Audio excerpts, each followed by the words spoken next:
All right, so we are continuing with this sermon series called The Week. And I've been excited for this one for a while. And today, this is what I've been telling people. If this can be delivered well, which is a stretch, it's a big thing to ask, the idea of this one is good. The idea of this one is good.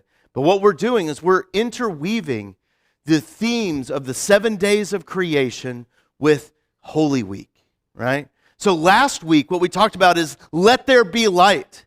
And that Jesus walked into Jerusalem, right? He didn't walk in, he rode in on the back of a donkey. Remember, it's impossible to look cool while riding a donkey, right? He came in and he is light coming in to the dark city of Jerusalem.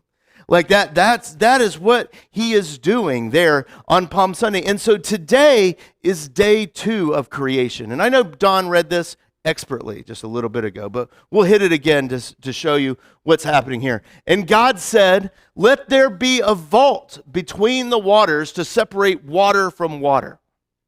So God made the vault and separated the water under the vault from the water above it. And so it was so. God called the vault sky, and there was evening, and there was morning, the second day. All right. I got to take issue with English translations real fast, all right? I got to take issue with it because some of you may go home and you may read this. I hope you read it. Read Genesis 1. Like that's, and you have other translations, and some of them do not help us in the translation. That's okay. Translating is hard, right? But this one I have issue with. Verse 8, God called the vault sky. Perfect word. Perfect word. We use the NIV around here. NIV does a great job of translating this out of Hebrew. There are other translations that translate it as, and God called it heaven. I get a little angry because the translators know what they're doing in that. It's not God's realm of heaven. That's not what it's talking about here. And you're going to see that as we go through this. We're going to see that. It's not God's realm heaven, but that's what it sounds like it is when they translate it as heaven. That God created heavens. The heaven. No, it's heavens like where the birds fly, like all those stuff. And so God is separating the waters. He's creating the sky and the water below it, right? Separate. So let there be light, and then day 2 is the separation, the sky and the water below it. And you're like, okay, but why? Why is that a whole day of creation? Well, let's get into it, shall we? You guys ready? I don't think you are. Water's wonderful, isn't it? Like especially like you go to the beach, like this is my favorite beach. This is Daytona. Like that, it's like, that was a lot of laughing at my favorite beach there. The beach is great. Like they have a sign that says the world's most famous beach on it, right? Like that it's great. I mean, we go up there multiple times a year, go up there. I mean, it's so flat and it's what the Garden of Eden is like, like that's just like the Daytona up there, right? And so you have that up there, and water, it's so peaceful and tranquil. If the beach isn't your place, I mean, you guys all live in Florida pretty much, or if you don't live here full time, you're here when it stinks at your place, And so like you could go to the beach, or you can go to like the mountains and like you sit next to like a river or a lake, and the water is amazing. But water is actually terrifying, especially when it's out of place, right? When it has broken its boundaries. About 3 years ago, there were 2 hurricanes that went through Daytona, right? They both kind of hit Daytona, and it caused a huge amount of damage. I think it happened around the end of September, beginning of October. And me and my buddy Mark, we were doing our planning retreat, and we went to the beach, and we walked up and down the beach, and there were, condos and hotels up and down the beach. There were probably, I'm spitballing, right? 25 that we saw that had severe damage like this, right? Look at this. This is a swimming pool. The water got behind the seawall and just destroyed and decimated it. That's terrifying, is it not, right? Like, here's another example. Like, these are pictures that I shot. You know, I'm just walking barefoot down the beach, by the way, too. Like, and like you're just going over here and just you see the water is just decimating pools. The ocean is really showing who's boss. So it's like, you little body of water, and like it's really bullying it there. And then you have, this is my favorite one. That's a swimming pool. I want that guy building my pool, right? Like, that's like, how impressive is that? Like, you're probably safer in there than you are in the condo. That's it. So like this mat, like he's built it on stilts. That's impressive. But like, look, there's nothing underneath that. That's where a pool deck was. Like, when water breaks its bounds, it's terrifying. When I lived in St. Louis, I went to Concordia Seminary in St. Louis, which is the better of the two seminaries that are in our church body. Like that. All right, good. We have a pastor in the house today. He's watching. Judging, and I like that. So when I was there, they do a program called Field Work, and they assign us the students. They assign us churches to work in. The reason why they do this, I think, is yes, it gets this experience, but it keeps us all from going to like the one good church in the area type of thing. That's assuming there's only one. Like that, I don't. But it keeps us all from going to a couple churches.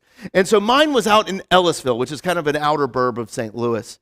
And I went to mine was at St. John Ellisville. And so I was driving out there, and I had heard about flooding in St. Louis area. And I grew up in Georgia. We don't really have a lot of flooding. When it's flooding, it's kind of localized because we're so hilly and all that. And so I had heard about it, and I was driving down I-44, and I get off on this road, and I'm getting down there, and all of a sudden there's some concrete barriers, and I can't get off of the exit because it's closed, and it's closed because the exit looked like this. Yeah, right? And what they had done, this was actually a little bit before they had actually opened up I-44 again, and that they had put concrete barriers on either side of each lane of the freeway, wrapped those concrete barriers in plastic, then pumped all the water out. The water line was above the freeway, right? That's terrifying, right? Like, I remember driving through there, and I'm like, I'm under the water line right now. You know, like that's terrifying. Like that's the idea.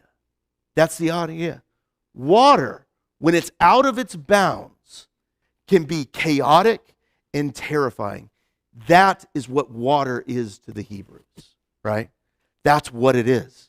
It's deeply terrifying thing. Water is where all the scary stuff comes from. Right? Like it has the ability to destroy your favorite condo's pool, you know? Or it has the ability to destroy everything that you love and knew. Like the ability for storms to come and wreak havoc and destruction. Huge sea monsters like Nessie live in deep bodies of water, but the big one in the Bible is Leviathan, that live in the deep. And even we still have this same concept of water. You guys, I've said this before, and it's one of my favorite things to talk about. We still don't really trust water.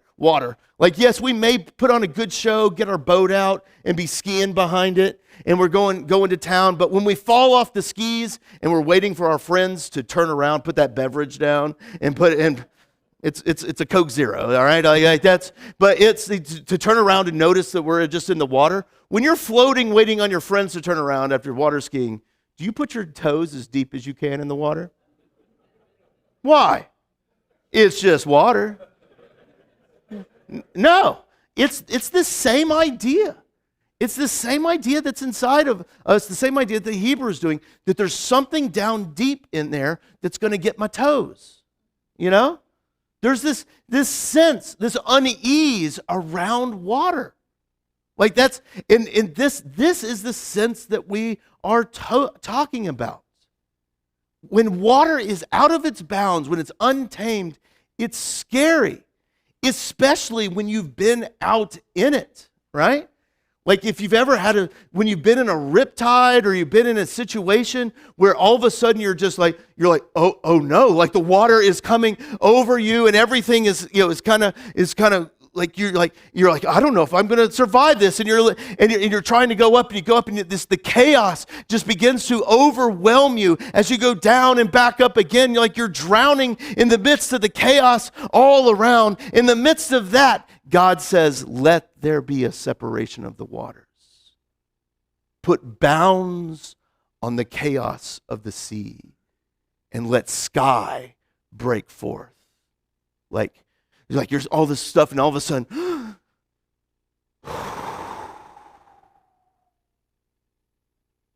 you see it? It's theological. Bet you never looked at that day that way before. It's not about getting, like the creation story isn't about just getting to the last day. But each day God is bounding up, tohu vavohu, right? That formless and void, wild and waste. He's bounding it up in each day. So, when Jesus comes to the temple then, remember, he came in on Palm Sunday on the back of that donkey, like, let there be light coming into the dark Jerusalem, like that. But he walks into the temple, and it's all absolute chaos. The temple of God was supposed to be the place of ultimate safety.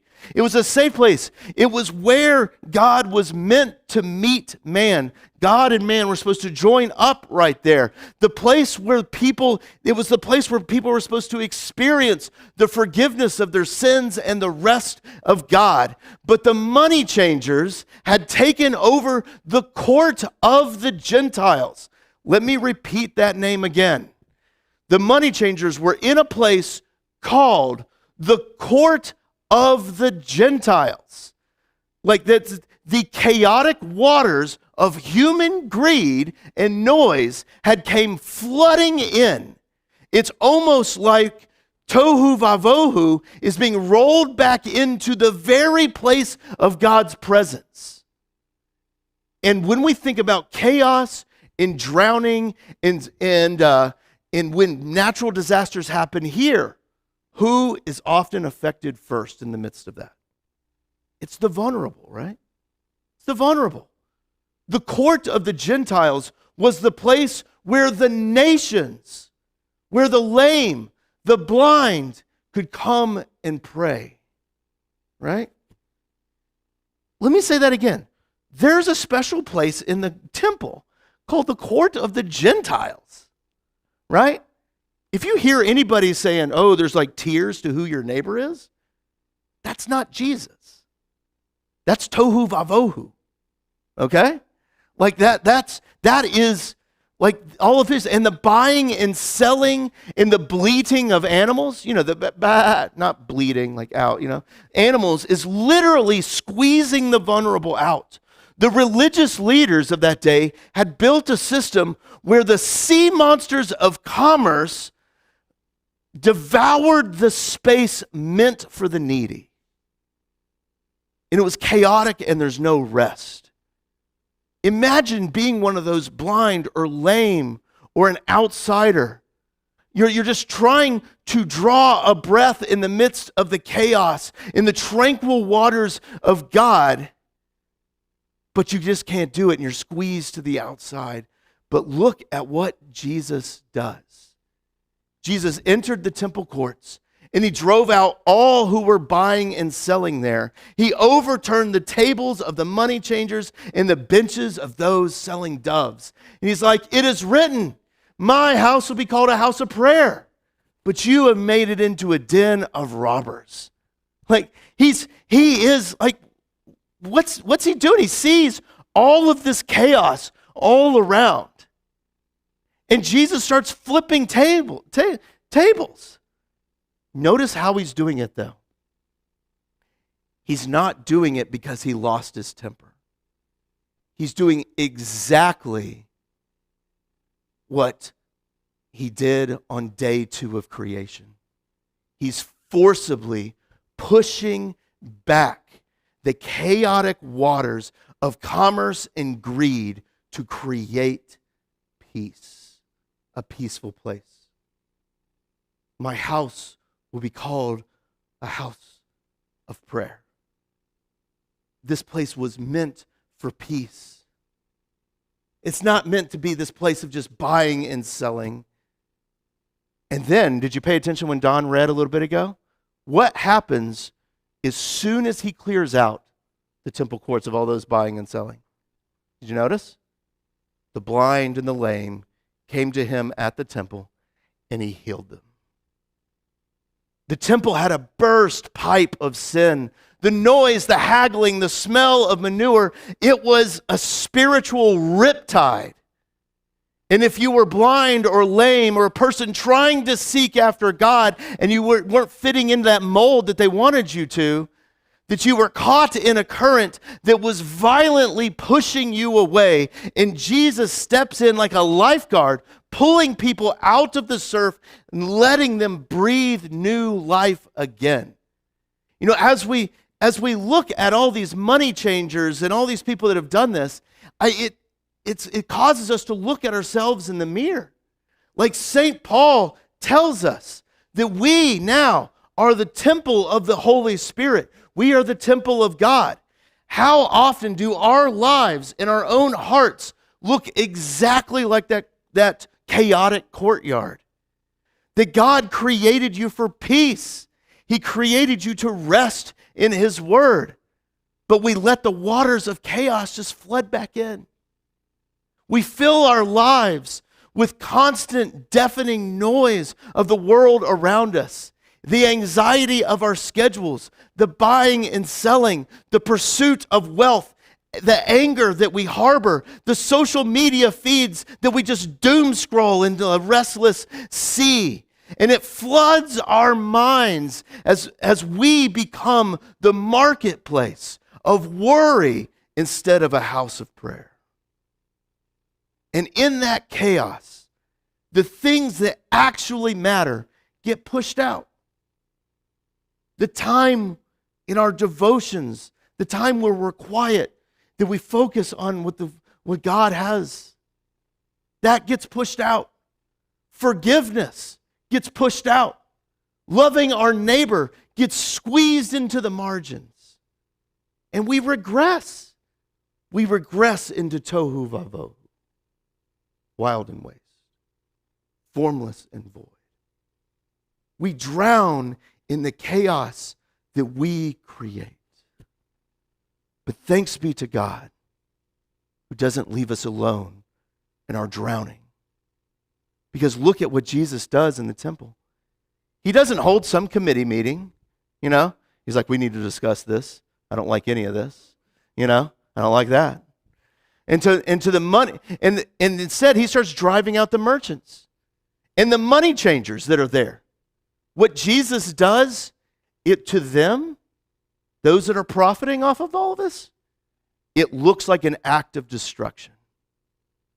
But to those of us with a humble faith, this is an act of creation. Jesus is doing exactly what he did on day 2 of Genesis. He's forcibly pushing back those chaotic waters. He's clearing out the junk. He's casting out the noise to create a safe, breathable expanse where life can happen again. It's just a foreshadowing of what Jesus does on Friday of Holy Week, where he himself drowns on the cross in the midst of the chaotic waters of our sins. You know the Roman crucifixion, do you know how you actually die? It's asphyxiation. You don't die from your wounds. You die because you can't breathe. Every drop of our greed, our anxiety, our idolatry, rebellion, on the cross, he struggles for breath. And he let the chaotic waters of our sin just completely wash over him, drowning in our judgment. He let the waters of our sin and the chaos overflood him, sucking the very breath out of his lungs. This is where the baptism metaphors write themselves to the old Lutherans in the room. Where Jesus is drowned in the chaos of the waters, in the sins of the waters, the Father reaches down with that same command of day 2 of creation and says, let the waters be separated.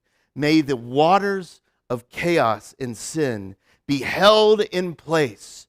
And Jesus, in that cold, watery tomb, right, suddenly is in the sky, breathes again, and walks out of the tomb on Easter Sunday. And his breath becomes our breath again. His spirit becomes our spirit yet again. His wind becomes our wind yet again.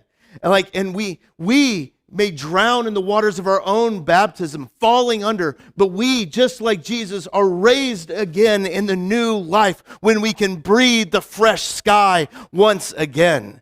In the church, we've had this theology forever in it. So as we close, I want you to hear this. I know the world can be a lot. This was all written before yesterday. I know some of you are like, you write this Sunday morning, right? That'd be too much chaos. Tuesday is sermon day. I know when we face wars and rumors of wars, it can be a lot. It can feel like the glorious Daytona Beach in the midst of a hurricane. By the way, that same hurricane ripped the stairs off. We have concrete stairs that go down the seawall onto the beach of the condo we stay at.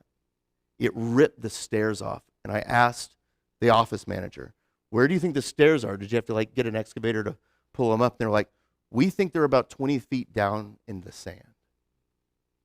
I was deeply satisfied with that answer. It can feel like the flooding in the Midwest. The news never stops. The pressures of the day overwhelm us. Am I going to be a good parent? Am I going to be nice to my own parents? Our jobs can be too much. Our hobbies can seem overwhelming. And our HOA presidents can be difficult. And it can feel like we're drowning with all of those pressures of the world pushing in on us every day. And I want you to hear what God says. Let the separation of the waters happen. And when it comes up, we come bobbing up out of the ground, out of the sea, and go.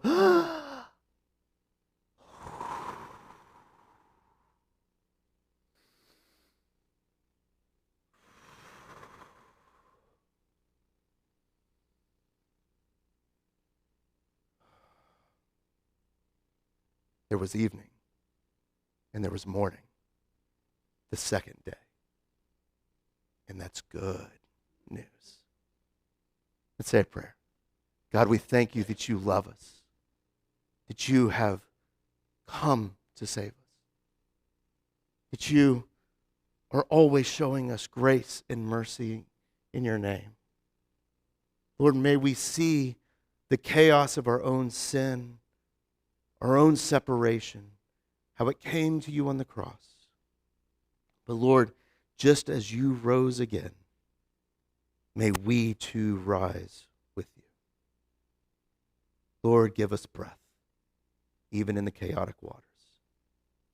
In your Son's name, amen. And we'll sing our next song together.